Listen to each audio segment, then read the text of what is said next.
bringing you a steady stream of thought-provoking ideas and cutting-edge innovation. You're listening to Society and the State. Life, liberty, and your pursuit of happiness. Now, your hosts, Connor Boyack and Brian Hyde. Hey, once again, welcome to Society and the State. Brian Hyde along with Connor Boyack, here to discuss the issues that shape our world and hopefully shape our thinking. And Connor, I'm going to admit I'm a little bit perplexed about how to best approach this one, but virtue signaling is something that's very common in our society. And for those who don't know what virtue signaling is, it actually kind of started out as a pithy way to put somebody down for being a little too ostentatiously gooder than thou, if you get my drift.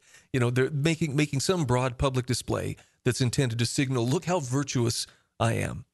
There's now even memes about virtue signaling, which is how you know it's kind of penetrated the zeitgeist and people understand what this term is, what it implies. From what I understand, it was actually coined just a few years ago by a British journalist named James Bartholomew, who was talking about the issue, but kind of gave it this nickname or this term.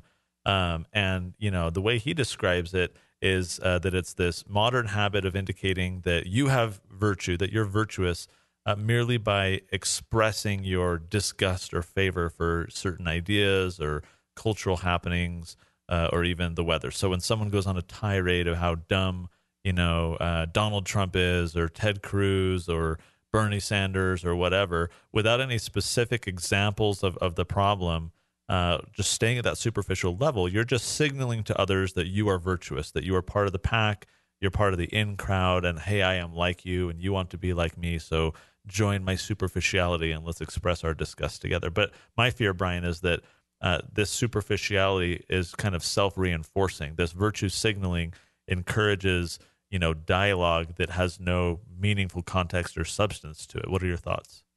Well, and that's where it gets tricky. I think you would agree there are weighty subjects that on which people are divided, but they still need to be discussed. And so that means fostering, you know, really an open discussion where there are actual differing points of view or differing ideas that are likely to come into contact with one another. It seems to me that we're reaching a point, though, where that discussion can't be had. There are certain subjects, you know, and unfortunately, virtue signaling has been captured by the very militant social justice left. And there are a lot of things that you're not supposed to say. You're not supposed to talk about. You can't acknowledge. How do we have a good discussion in that case? And I think the danger for us too, though, is that we can compartmentalize this as a social justice warrior lefty type of thing. But in some respects, I think, you know, we're all guilty of this type of stuff to varying degrees. And I want to get into more on that a little bit later. But I really liked how. Can I throw an example out there? Yeah, let's do proof in the pudding. How many people got bent out of shape when Colin Kaepernick took a knee? Oh, absolutely. During the national anthem. So you're right. It's not just the lefties. Left and right and everything in between. So this British journalist, when he was doing his write-up about virtue signaling, I really like how he focused on the fact that it routinely involves expressing disgust rather than its opposite. And I want to talk about that opposite in a little bit, but here's what he says about virtue signaling through your opposition. He says, it's noticeable how often virtue signaling consists of saying you hate things. It is camouflage. The emphasis on hate distracts from the fact you are really saying how good you are. If you were frank and said, I care about the environment more than most people do, or I care about the poor more than others, your vanity, he continues, and self-aggrandizement would be obvious, but anger and outrage disguise your boastfulness. And so being able to attack and oppose things allows you to show how great you are without having to say how great you are. You just kind of join the team by saying how you commonly hate this derided object or person, but you don't have to actually portray publicly your boastfulness, your ego. You're just doing the inverse. You're putting things down rather than putting yourself up, but in reality, you're doing the same thing, and you're showing how virtuous you supposedly are to others. That's a good explanation. And as a general rule, I would always caution, beware of people of whom you're more certain of what they're against than what they're for. And I think one of the reasons we're having this discussion today, Connor, is there are points of view that I would love to persuade people to examine at the very least and hopefully embrace if they say, yeah, this makes sense. Right.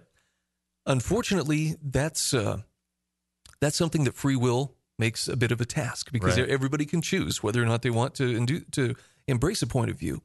One of the things that I see coming from again, the negative application of virtue signaling is, for instance, the Golden Globe Awards. Uh-huh. There was a lot being said about predatory sexual behavior and a lot of pretty dark stuff that's been going on in Hollywood for a long time.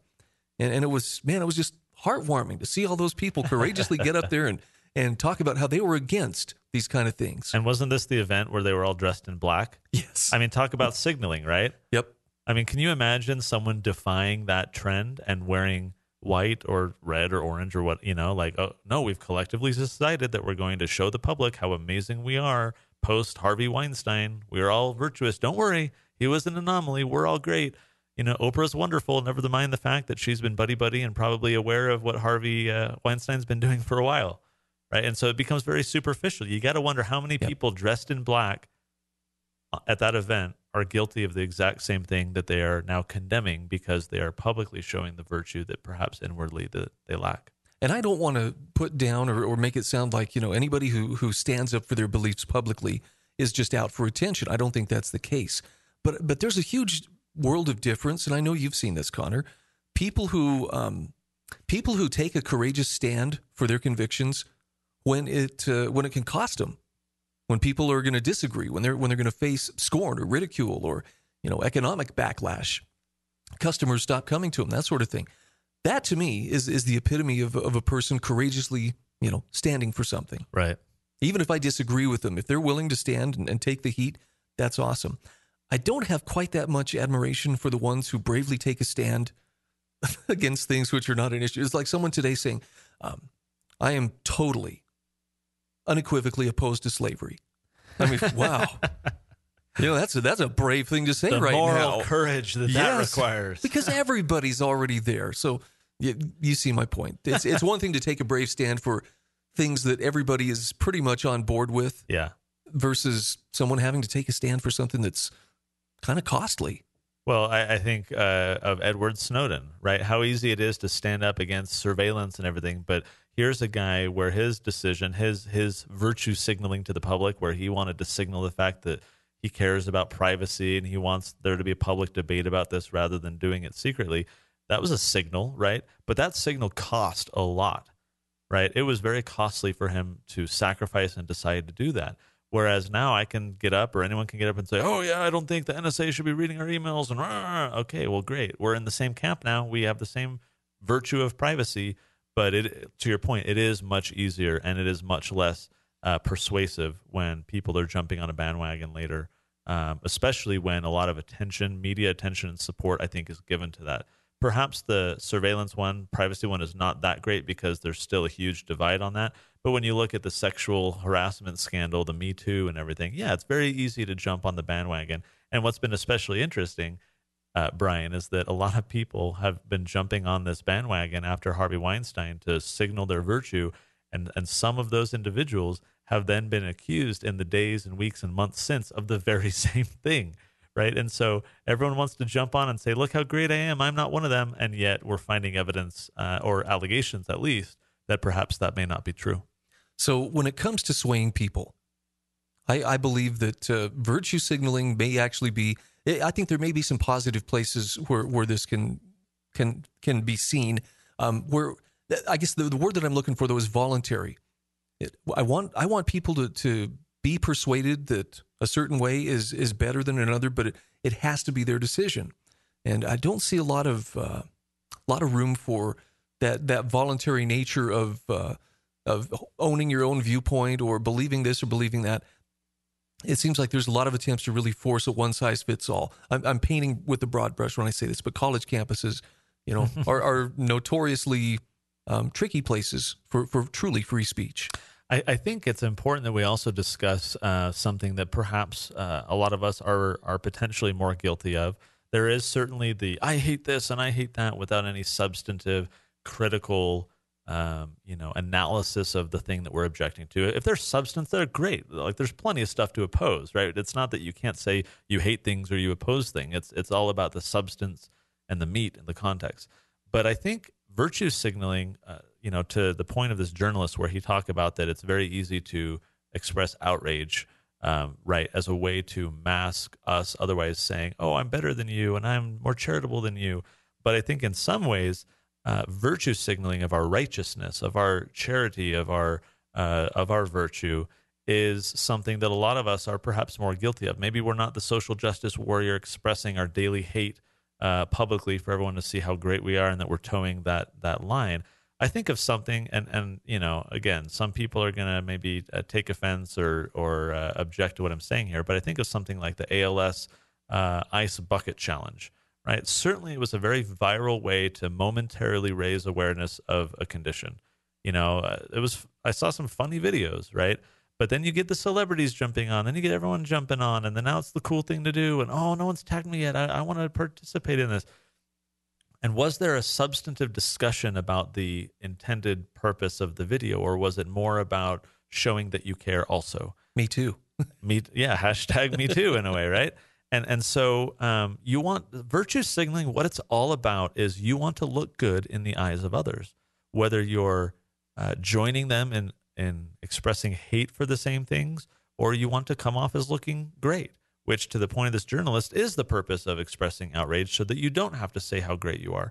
But, not everyone's religious, not everyone's Christian, but I really like the counsel in the Bible in Matthew 6, verse 3, where Jesus says that when you do your alms, your charity, let not thy left hand know what thy right hand doeth. His whole point is to do it in privacy. Do it so privately, your charity, that your other hand doesn't even know what the one hand is doing.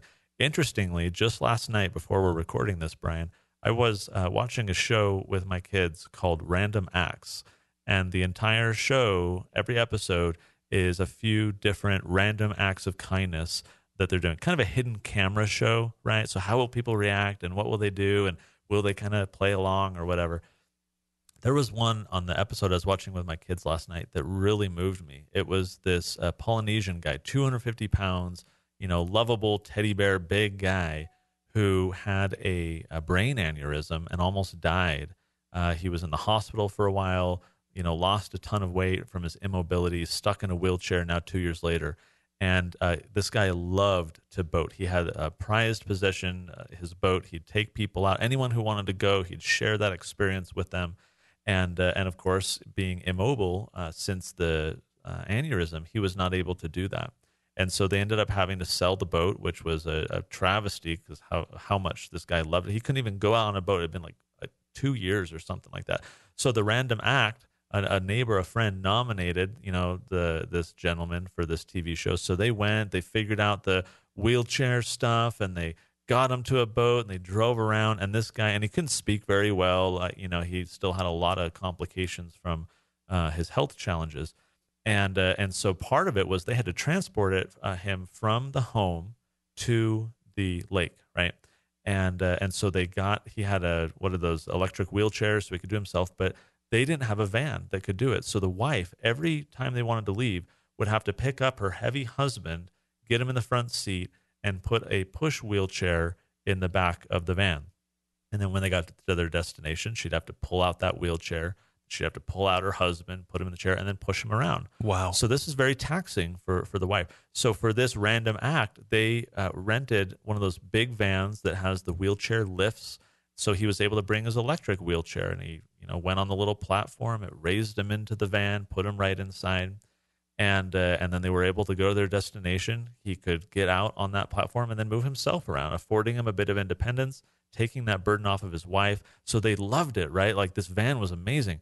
So anyways, they have this great time boating, a great day. Everyone's in tears. This guy is just the most joy he's had in a long time. They get back to the home. They're filming kind of the see you later segment of the TV show. They're all together, smiles. And then the people in charge of the show say, well, actually, we have one more surprise. Sorry, I'm going to get a little emotional because it was very emotional watching it.